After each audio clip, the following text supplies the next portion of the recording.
আসসালামু আলাইকুম গাইস, সবাইকে আমার পেজে ওয়েলকাম জানাই। অনেকদিন পর পেজে ব্যাক করলাম। সো মূলত আজকে সকাল বাজে 6টা, প্রায় 18 ডিগ্রি সেলসিয়াসে যাইতেছি বন্ধুর সাথে ঘুরতে সাইকেল নিয়ে। অ্যান্ড এই যে হলো সাইকেল। সো মূলত যে দাঁড়ালাম হলো আপনাদেরকে মিনি সাজিকের ভাইস দেওয়ার জন্য আর কি, সাজিকের ফিল দেওয়ার জন্য এই জায়গায় দাঁড়াইলাম। জাস্ট একটা জিনিস ইমাজিন করেন, একদম পুরা মেঘের রাজ্য, পুরা জায়গাটা ভরা একদম মেঘের রাজ্যে। কোনো দিক দিয়ে সাজেকের থেকে কমতি মনে হবে না। ওয়েট, ব্যাক ক্যামেরায় দেখাই। This is the mini Sajek of Keraniganj guys. Just imagine that. মোবাইলে দেখতে কীরকম আর সামনে দেখতে কীরকম হবে। এটা কিন্তু পুরোটা একদম কুয়াশায় ভরা, পুরাটা একদম অ্যাস্থেটিক একটা জিনিস।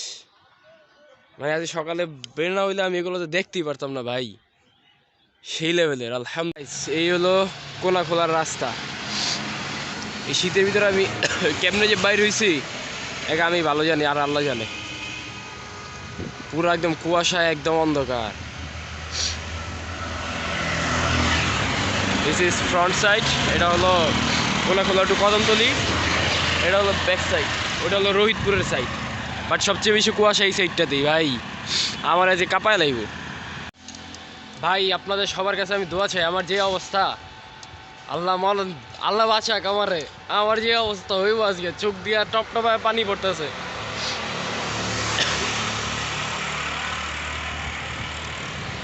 এই চাইস্তা এই হইলো ফ্রন্ট সাইডের অবস্থা। মানে যত আগাই তত অন্ধকার হয়, যতই আগাই তত অন্ধকার, আর চোখ দিয়া পানি টপ টপ করতেছে। আল্লাহ তুমি বাঁচাও আমারে। আমার বন্ধু আমারে কোন বিপদে ফালাই দিল আল্লাহ ভালো জানে। যে অবস্থা, আই হায় ভাই, নিজের সচক্ষে না দেখলে জীবনে বিশ্বাস করতে পারবেন এগুলা কি। এটি কুয়াশা না অন্য কিছু। এই দেন, কিচ্ছু দেখা যায় না, পুরা কিন্তু জঙ্গল একদম। মানে দূর দূরান্ত পর্যন্ত বাড়িঘর কিছু না, অথচ কিচ্ছু দেখা যায় না কুয়াশায়। আয় হায় রে।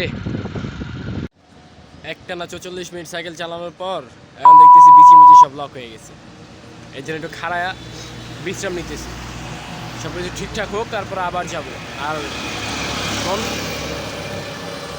গন্তব্য আর বেশি দূর নয়, জাস্ট আর 1-1.5 মিনিট লাগবে।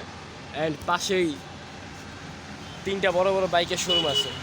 একটা সিএফ মোটরস, একটা আরেকটা মনে ইয়ামাহার ইসে শোরুম, বাইকের শোরুম। 3টা অনেক বড় বড় শোরুম।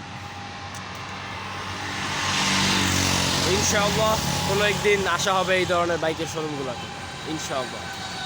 গাইস, পুরা গ্রাম এলাকায় চলে আসছি, একদম অ্যাস্থেটিক। যাইস্তা বন্ধু, কেমন লাগে? হ্যালো, বলো বলো, ঢাকা শহরের গ্রাম তোমার কাছে কেমন লাগে? পুরা গ্রাম সাইড একদম। যারা মূলত বাইক নিয়ে ঘুরতে চায় ঢাকা শহরের ভিতরে, তাদেরকে বলা যায় সুন্দর জায়গা। আগে অনেকগুলো ইকো রিসোর্ট আছে, সন্ধ্যার পরে একদম পুরো কালারিং এই এলাকা হয়। তো যারা যেতে চায় তারা এদিকে আসতে পারে। বাট সাবধান, এদিকে বড় বড় বাস টাস চলে, পিক আপ, বেশিরভাগ হলো কার্গো, বড় বড় কার্গোগুলো চলে। সো সাবধানে চলাফেরা করতেই, আর না হলে বিপদ আছে। ব্যাক ফ্রন্ট সাইড হলো এটা, পুরা গ্রাম, গ্রামের মাঝখানে। মানে এত সুন্দর জায়গা, ঘোরার মতো, ছবি টবি তোলার মতো জায়গা। এদিকে কিছু নাই, বাট সামনে আছে আর পিছনে ফালাই থয়ে গেছে গাড়ি। সো এই যে হেয়ার ইজ দ্য ভিউ। এখনও পুরাই মানে ঢাকা শহরের ভিতরে এখনও গ্রাম আছে, এইগুলো দেখলে না দেখলে কেউ কইতে পারবো না। Hair is the scenery. হ্যাঁ, এই যে শুরু করছি আজকেতে চ্যানেল। আমার চ্যানেল দোষ অনেকগুলো, বুঝছস। নতুন একটা খুলছি, পাশে আছি .bd, ব্যবসায়ী, এক্সট্রা এন্টারটেনমেন্ট, ফানি। এরপর একটা আমার নিজের, এইটাতে মানে আছে 300 কত জানি সাবস্ক্রাইবার। তো ইউটিউবে প্রায় 2500-এর মতো আছে। 2500? হ্যাঁ, এই ওয়াচ টাইম নাই তো, ফুল ভিডিও নাই, শর্ট ভিডিও সব। হ্যাঁ, বন্ধ তো, আপাতত বন্ধ করে রাখছি না। ওই টাইমে যদি চালাইতাম তাহলে মনে করি এতদিনে মনিটাইজেশন চালু হয়ে যেত। এই রিলস মনিটাইজেশন চালু হয়ে যেত। পারি কোনো রকম। এই যে আরেকটা রেস্টুরেন্ট, এই যে সন্ধ্যার পরে এইসব এই জিনিসটা যে অ্যাস্থেটিক। এই যে এখানে একটা, এই একটা, সামনে একটা, এই একটা, ওই পিছনের একটা, সব মানে এই জায়গাটা সন্ধ্যার পর একদম রমরমাট, পুরো একদম কালারিং হয়ে যায়। আসলেই এখানে তুই ইলিয়া ঘুরতে পারবি যে বোট লিয়া পানিতে। এই যে আরেকটা ক্যাফে 10, এটা মনে করতো 7-8 নাম্বার হইব রেস্টুরেন্ট। এই সিরিয়ালে পুরা রেস্টুরেন্ট দিয়ে ভরা ভাই। এখানে আইতে টাকা পয়সা লইয়া অ্যাম্বুলেন্স আমাকে লেগে, ওই যে পিছনে আইতেছে এক টিম, এই যে হেয়ার ইজ ব্লগার টিম সব গেল। এই যে ব্লগার টিম ক্যামেরা লাগায় ভাগলো।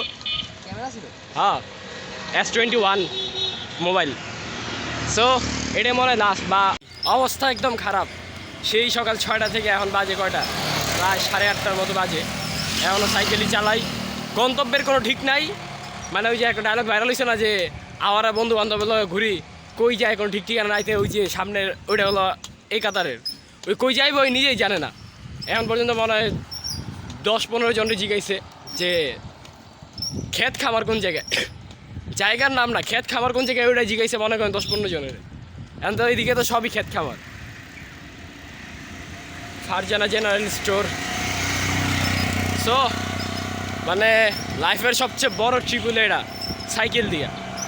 এর আগে মাঝে মধ্যে কোম্পানি কাজ টাজ করতে যাইতাম, শর্টকাটে শেষ হয়ে যেত, বাট বহুত লম্বা জার্নি। ব্যাক ক্যামেরায় যাও। ওই সাব্বির, তোর ক্ষেত খামার তো আয় পড়ছি। এই যে এখানে একটা রিসোর্ট আছে, রিসোর্টই কওয়া যায়। মামা তোর পুরাই ক্ষেত খামার, যাবি ভিতরে? হ্যাঁ, রিসোর্ট এই দেখা যা। ভাই গাড়ির যে অবস্থা, আল্লাহ ভালো জানে, কোন জানি মাইরা মুইরা দেয়। সাবধানে আগে সাইড হলে এরপরে ভিডিও। এগুলো সেই বন্ধু যার কারণে আমার আজকে মনে করি সকালে ঘুমটা নষ্ট হয়েছে। এর কারণে তুই কই যাবি? তুই লোকেশনই জানোস না। বাজেট আছে তোর? বাজেট আছে? এখানে সকালবেলা বাইরে হয়ে এতক্ষণ ঘোরাঘুরির পর আর কিছু পাই আর না পাই, এত সুন্দর একটা সিনারি পাইছি, একদম কড়া লেভেলের অ্যাস্থেটিক ভিউজ।